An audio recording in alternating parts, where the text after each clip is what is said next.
নমস্কার, সময় কলকাতার পর্দায় আপনাদের সকলকে স্বাগত। খেলা হবে নিয়ে আমি বৃষ্টি রয়েছে আপনাদের সঙ্গে। শুরুতেই আজকে যে খেলার খবরে চোখ রাখবো, ক্রীড়া জগতে ধাক্কা। বৃহস্পতিবার সকালে মাত্র 29 বছর বয়সে কুস্তি থেকে অবসর ঘোষণা করে দিলেন বিনেশ ফোগাট। তিনি বলেছেন আর শক্তি অবশিষ্ট নেই তার। অলিম্পিকে একের পর এক নামী প্রতিযোগীদের হারিয়ে ফাইনালে উঠেও শেষ রক্ষা হলো না বিনেশ ফোগাটের।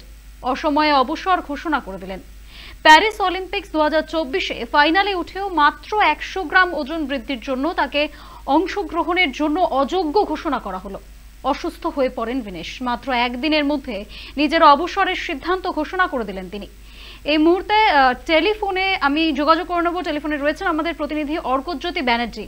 অর্ক, এই মুহূর্তে খেলার জগতে সব থেকে ভারতের বড় ধাক্কা অলিম্পিক্সের মঞ্চে বিনেশের ডিসকোয়ালিফাই হয়ে যাওয়া, আর তারপর বিনেশের সিদ্ধান্ত নেওয়া যে তিনি অবসর গ্রহণ করবেন। এই বিষয়টিকে ক্রীড়া মহল ঠিক কিভাবে দেখছে? দেখো বৃষ্টি, এখানে একটা কথা বলার, যেটা হচ্ছে ভারত কিন্তু বরাবরই যেরকম ভাবে ক্রিকেট বা ফুটবলকে জোর দিয়েছে, এই খেলাগুলোর উপর জোর দিয়েছে, ভারতীয় অ্যাথলিট বা যারা যে এই ধরনের যে খেলাগুলো রয়েছে সেগুলো কিন্তু সবসময় প্রচার মাধ্যমের আলো থেকে কিন্তু অনেক দূরে থেকেছে। যে সমস্ত খেলোয়াড়রা আজকে দেশের জন্য তোমার সোনা জিতেছে বা রূপো জিতেছে বা ব্রোঞ্জ জিতেছে, সে নীরজ চোপড়াই হতে পারে বা তোমার বিনেশ ফোগাট হতে পারে বা তোমার এরকম যে ধরনেরই বা অভিনব বিন্দ্রা হতে পারে, যে ধরনের ক্রীড়া ব্যক্তিত্বরা এসছে, তারা কিন্তু সম্পূর্ণ নিজেদের দায়িত্বে এবং নিজেরা কিন্তু খেটে এই জায়গাটা করেছে এবং দেশ কিন্তু তাদের জন্য গর্বিত হয়েছে। তো সেক্ষেত্রে দাঁড়িয়ে আজকে বিনেশ ফোগাটের এই যে সিদ্ধান্তটা, সেটা সব মানে অবশ্যই সেটা মানে অনেক ভারতবাসী, 140 কোটি ভারতবাসীর হৃদয় ভেঙেছে। কারণ মাত্র 29 বছর বয়স, এই সময়টা একটা ক্রীড়া ব্যক্তিত্বের একদম নিজের ফর্মের পিকে থাকার কথা, সেখানে তিনি অবসরের কথা ঘোষণা করেছেন। এবং আমরা সকলেই জানি যে প্যারিস অলিম্পিক্সের 50 কেজি বিভাগের ফাইনালে ওঠার পর গোটা দেশবাসী যখন তাকে ঘিরে স্বপ্ন দিতেছিল যে একটা হয়তো প্রথমবার সোনা বা একটা তোমার সিলভার ভারতবর্ষে আসবে, সেটা হয়নি। 100 গ্রামের জন্য তাকে ছিটকে যেতে হয় এবং তিনি হসপিটালাইজ হন ডিহাইড্রেশনের জন্য। তার শরীরে জলের মাত্রা কমে যায়, কারণ যেটা জানা গেছে যে তিনি গোটা রাত জেগে তিনি চেষ্টা করেছিলেন যে তিনি যাতে ওয়েটকে কমিয়ে আনতে পারেন, বাট আনফর্চুনেটলি 100 গ্রামের কাছে গিয়ে তাকে থামতে হয় এবং 100 গ্রামের জন্য তাকে ডিসকোয়ালিফাই হতে হয় এবং তারপরে তিনি একেবারে ভেঙে পড়েছেন। এই সিদ্ধান্ত থেকে বোঝা যাচ্ছে, দেখো সারা গোটা দেশ যে তার পাশে রয়েছে। আমরা বিভিন্ন দেখেছি যে যারা তোমার প্রধানমন্ত্রী তিনি টুইট করেছেন বা যারা তোমার এদেশের বিভিন্ন রাজনৈতিক দলের নেতা রয়েছে বা তোমার প্রশাসনে রয়েছে, তারাও দেখেছি যে বিনেশ ফোগাটের পাশে গিয়ে দাঁড়িয়েছে। এখানে দাঁড়িয়ে আমার একটা কথা বৃষ্টি মনে পড়ছে, তোমার মনে থাকবে 2016 সালে কোপা আমেরিকার ফাইনালে চিলির বিরুদ্ধে হারার পর লিওনেল মেসি কিন্তু অবসরের কথা ঘোষণা করেছিলেন কাঁদতে কাঁদতে।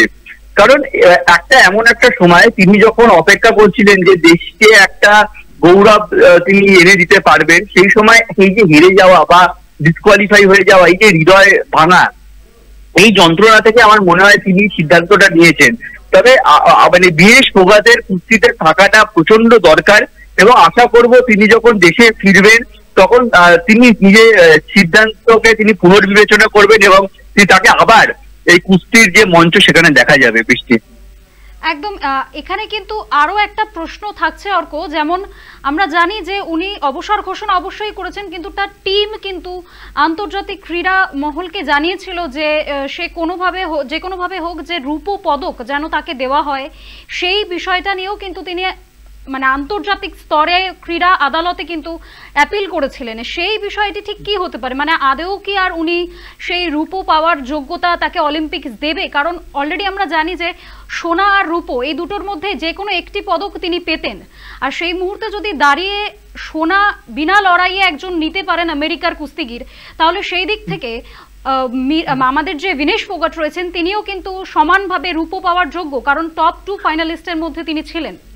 একদমই। দেখো বৃষ্টি, এখানে যে কথাটা বলার সেটা হচ্ছে যে তিনি যখন মানে রূপোর জন্য ফাইনালে সেমিফাইনাল তিনি যখন জিতলেন, তখন তো তার ওজন ঠিকই ছিল।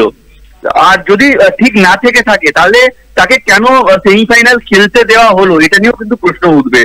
যদি সেক্ষেত্রে দেখা গেছে যে তিনি কিন্তু মানে লেজিটিমাইজ ভাবেই কিন্তু তিনি কোয়ালিফাই করেছেন ফাইনালে, সেখানে তুমি যদি যদি মানে সিলভার পাওয়ার ম্যাচটা যদি তিনি মানে ঠিকঠাক ভাবে তিনি জিতে থাকেন, তাহলে অবশ্যই তিনি দাবি করতেই পারেন বা দেশবাসী যেটা দাবি করছেন, যদিও এটা দীনেশ ফোগাটের দাবি নয়। কারণ দেখো, দীনেশ ফোগাট সেমিফাইনাল জেতার পর তার মাকে বলেছিল আমি দেশকে সোনা এনে দিতে চাই, এবং অলিম্পিকে সোনা জেতা এবং দেশের ত্রিরঙ্গা পতাকাটাকে একদম সবার উপরে মানে 3 জন প্রতিযোগীর দেশের উপরে ওঠা, এটা দেখা যে কোনো ক্রীড়াবিদের কাছে একটা স্বপ্নের মতো। তো সেখানে দাঁড়িয়ে স্বপ্ন থেকে তাকে মানে থমকে যেতে হয়েছে এবং যে কোনো কারণে, এবং তিনি অবশ্যই চাইতেন যে সোনা জিতুক, কিন্তু এখন যেটা প্রত্যেকে চাইছে এবং যারা বিদেশের যারা ক্রীড়াবিদ তারাও এটা নিয়ে সামাজিক মাধ্যমে নিজেদের প্রতিবাদ জানিয়েছেন যে তিনি তো সেমিফাইনালটা তিনি তো ঠিকভাবেই জিতেছেন, তাহলে তাকে যেন রূপোটা দেওয়া হয়। এখন কি সিদ্ধান্ত নেওয়া হবে এটা কিন্তু পুরোটাই নির্ভর করছে অলিম্পিক কমিটি কি করবে তার উপর। বৃষ্টি, একদম অনেক ধন্যবাদ অর্কজ্যোতি তোমাকে। এই মুহূর্তে যে খবর আমরা জানছি, সকাল থেকেই জানা যাচ্ছে যে এই মুহূর্তের যে আপডেট রয়েছে সেই অনুযায়ী কিন্তু এখনো শুনানির পরবর্তী সময়ে জানা যাবে যে আদেও দীনেশ ফোগাট তার রূপোর পদক পাবেন কিনা, যার যোগ্য উত্তরসূরি তিনি, সেই মেডেল আদেও ভারতের ঘরে আসবে কিনা সেটা সম্পূর্ণটাই নির্ভর করছে অলিম্পিক্স কমিটির উপর।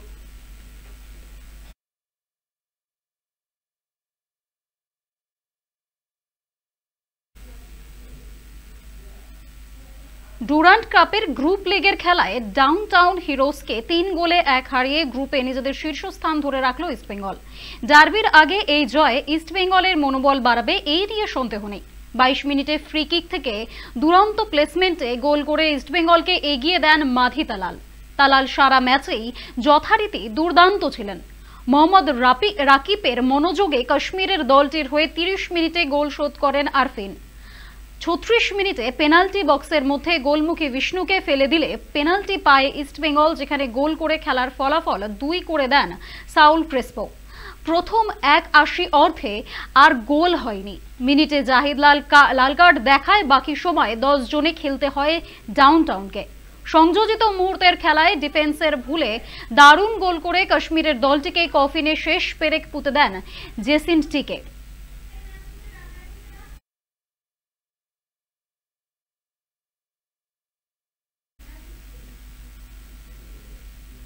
অন্যদিকে কোচ হিসেবে ভারতীয় ক্রিকেটের দলে দ্বিতীয় ইনিংসটা স্মরণীয় হলো না গৌতম গম্ভীরের।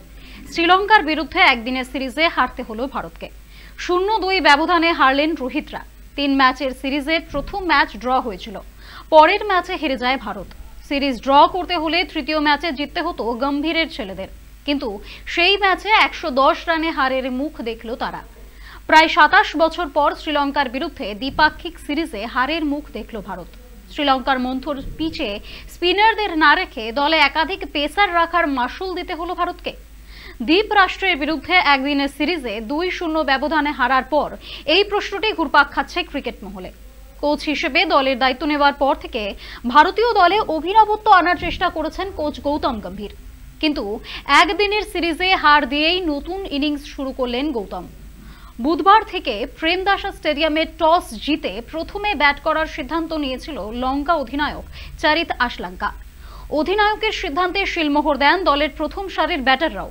প্রথম উইকেটে 89 রানের জুটি তুলে ইনিংসের ভিত তৈরি করে দেন 2 ওপেনার পাথুম নিশঙ্ক এবং আভিস্কা ফার্নান্দো। 45 রানে নিশঙ্ক ফিরলে কুশল মেন্ডিসের সঙ্গে দলের হাল ধরেন ফার্নান্দো। এই সিরিজে ডাহা ব্যর্থ মোহাম্মদ সিরাজ। এই ম্যাচে তাকেই নিশানা করলো লঙ্কার ব্যাটাররা। দ্বিতীয় উইকেটে 82 রানের জুটি গড়েন দুজনে। একটা সময় মনে হয়েছিল 100 রানের পথে এগোচ্ছে ফার্নান্দো, তখনই তাকে সাজঘরে ফিরিয়ে ভারতকে খেলায় ফেরান রিয়ান পরাগ। 100 রান থেকে 4 রান দূরে থামেন লঙ্কা ওপেনাররা। মেন্ডিসকে আউট করেন কুলদীপ যাদব। তার ব্যাট থেকে আসে 59 রান। শেষ পর্যন্ত 50 ওভারে 7 উইকেট হারিয়ে 247 রান তোলে শ্রীলঙ্কা। শেষ দিকে 77 রানে 6 উইকেট হারায় তারা। এই ম্যাচে অতিরিক্ত ব্যাটার খেলায় ভারত, কিন্তু বিশেষ সুবিধা করতে পারেনি কেউই। 12.5 ওভারের মধ্যে মাত্র 82 রানে 6 উইকেট হারায় রোহিত ব্রিগেড। টপ অর্ডারে রোহিত ও বিরাট ছাড়া 2 অঙ্কের রান করতে পারলেন না কোনো ব্যাটারি। 20 বলে 35 রান করেন ভারত অধিনায়ক। বিরাট করেন 20 রান, বাকিরা ব্যর্থ। শেষ দিকে কিছুটা লড়াই করেন ওয়াশিংটন সুন্দর। বেশ কয়েকটি বড় শট খেলেন ভারতীয় অলরাউন্ডার, কিন্তু লঙ্কা শিবিরের স্পিন বোলিং এর সামনে তাসের ঘরের মতো ভেঙে পড়ে ভারতীয় ব্যাটিং অর্ডার। দুনিত ওয়ালেলেগা একাই নিলেন 5 উইকেট। রোহিত ও বিরাট ভারতীয় ব্যাটিং অর্ডারের 2 তারকাকে ফেরালেন তিনি। পিছিয়ে ছিলেন না ভান্দারসে এবং থিকসানাও। তারাও ভারতীয় ব্যাটারদের চাপে রাখলেন। দুজনেই 2টি করে উইকেট নিলেন। এই সিরিজে মোট 27 বার ভারতীয় ব্যাটাররা শ্রীলঙ্কার স্পিনারদের শিকার হয়েছেন। 26.1 ওভারে 138 রানে গুটিয়ে যায় ভারতের ইনিংস। গত বছর এশিয়া কাপে এই দলকে নাস্তানাবুদ করেছিল রোহিতরা, কিন্তু এবছরের ব্যবধানে সেই দলের বিরুদ্ধে এই শোচনীয় হার ভারতীয় দলের থিঙ্ক ট্যাঙ্কের চিন্তা বাড়াবে।